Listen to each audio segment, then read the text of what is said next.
Girumbo sa mga service delivery rider ang Agdaw Public Market sa Davao City kagahapong adlaw June 1, 2026. Kay unang adlaw kini sa payout sa cash relief assistance alang sa delivery sector. Matag kwalipikado nga benepisyaryo makadawat og tag 5,000 pesos nga pwede nilang gamiton alang sa ilang nagunang panginahanglanon apil na niini ang pagkaon, transportasyon ug uban pang galastuhon nga may kalabutan silang trabaho ug panginabuhi. Ang programa kabahin sa padayon nga paningkamot sa Dswd nga makahatod og hinanaling tabang pinansyal sa mga mamumuo sa delivery sector nga nakasinati sa mga hagit sa panginabuhi ug operasyon tungod sa kahimtang sa estado sa ekonomiya.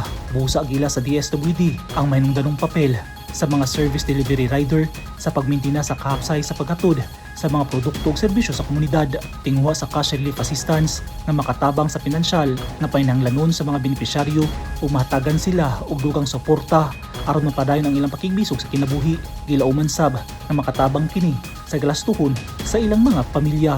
Mulungtad hangtod June 6, 2026 ang distribution sa cash relief assistance. Padayon nga gipalig-on sa Dswd Field Office 11 ang pakikalayon sa mga hintungdan nga partner agency ug stakeholder aron masiguro ang hapsay, paspas ug transparent na implementasyon sa programa.